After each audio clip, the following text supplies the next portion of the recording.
നമസ്കാരം പ്രിയമുള്ളവരെ, ആസാദിയുടെ global news ഡെസ്കിലേക്ക് എല്ലാ മാന്യപ്രേക്ഷകരെയും സ്വാഗതം ചെയ്യുകയാണ്.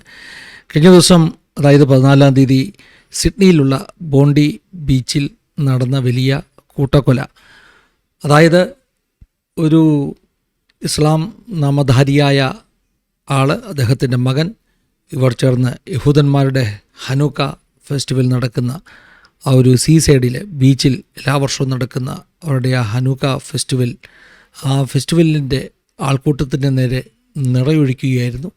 15 പേർ ആ വെടിവെപ്പിൽ കൊല്ലപ്പെട്ടു. പോലീസിൻ്റെ ഏറ്റുമുട്ടലിൽ ഈ സസ്പെക്ട്സ് ആയിട്ടുള്ള, അല്ലെങ്കിൽ വെടിയുതിർത്ത ഈ 2 പേരെ അവരും കൊല്ലപ്പെടുവാനിടയായി തീർന്നു. ഈ സംഭവം ഉണ്ടായ ശേഷം ലോകവ്യാപകമായിട്ട് ഇത്തരത്തിലുള്ള തീവ്രവാദപരമാകുന്ന ആശയങ്ങൾക്കെതിരെ, പ്രവർത്തനങ്ങൾക്കെതിരെ വലിയ പ്രതിഷേധം ഉയരുകയാണ്.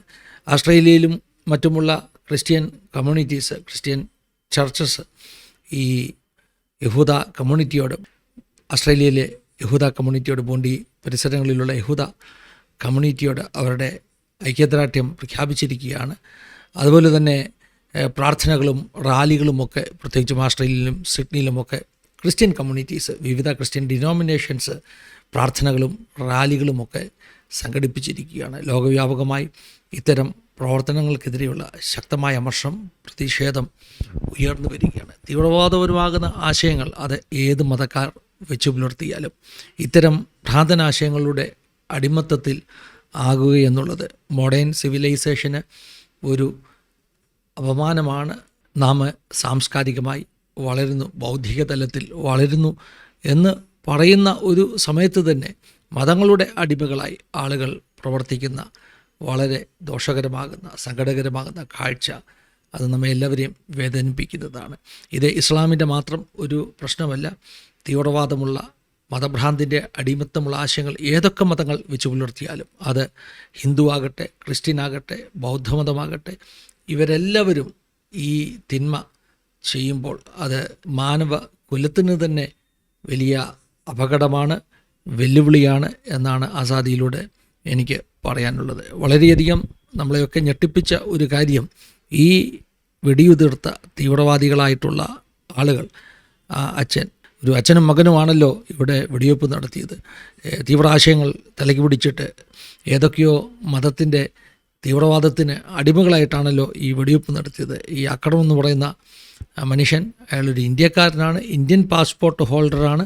1998 ഓസ്ട്രേലിയയിലേക്ക് കുടിയേറിയത്. അപ്പോൾ അത് നമ്മളെയൊക്കെ സങ്കടപ്പെടുത്തുന്നു. ഒരു ഇന്ത്യൻ പാസ്പോർട്ട് ഹോൾഡറായിട്ടുള്ള ആളാണല്ലോ മറ്റൊരു രാജ്യത്ത് പോയി തീവ്രവാദം അഴിച്ചുവിട്ടത്. ഓസ്ട്രേലിയയൊക്കെ വളരെ സേഫായിട്ടുള്ള രാജ്യങ്ങൾ, പ്രത്യേകിച്ച് ഇങ്ങനെ തീവ്രവാദ വിഷയങ്ങളിൽ എന്ന് ആളുകൾ കരുതുമ്പോൾ അവിടെ ഇങ്ങനെയുള്ള സംഭവങ്ങൾ, അനിഷ്ട സംഭവങ്ങൾ ഉണ്ടാകുന്നത് വളരെ സങ്കടകരമാണ്. വെസ്റ്റേൺ രാജ്യങ്ങളെക്കുറിച്ച് ഇന്ന് ലോകം മുഴുവൻ പറയുന്ന ഏറ്റവും വലിയ പരാതി ഈ കുടിയേറ്റങ്ങൾ, അതിനെ പ്രോത്സാഹിപ്പിച്ചത് കൊണ്ട്, പ്രത്യേകിച്ചും ഈ ആരെയാണ് അവരുടെ രാജ്യത്തേക്ക് കൊണ്ടുവരുന്നത് എന്ന് ഒരു വിവേചന ബുദ്ധി ഇല്ലാതെ ആളുകളെ കുടിയേറാൻ അനുവദിച്ചതുകൊണ്ട് അവർ തന്നെ സ്വയം വിളിച്ചു വരുത്തിയ അപകടങ്ങളാണ് ഇവയൊക്കെ എന്ന് ലോകം മുഴുവൻ ഇന്ന് വെസ്റ്റേൺ രാജ്യങ്ങളെ ഇത്തരം സംഭവങ്ങൾ കാണുമ്പോൾ കുറ്റപ്പെടുത്തിക്കൊണ്ടിരിക്കുന്നു.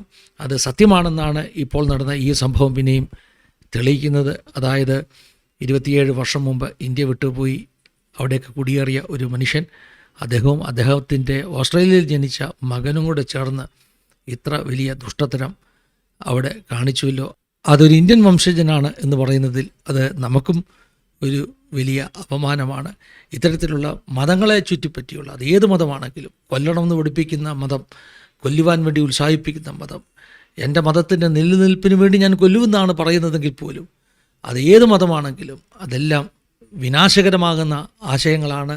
അതിനൊന്നും ആരും അടിമപ്പെടരുത് എന്ന് പറഞ്ഞുകൊണ്ട് ഈ ന്യൂസ് ബുള്ളറ്റിൻ ഇവിടെ അവസാനിപ്പിക്കുകയാണ്. ദൈവം സഹായിക്കട്ടെ, അനുഗ്രഹിക്കട്ടെ. God bless you all.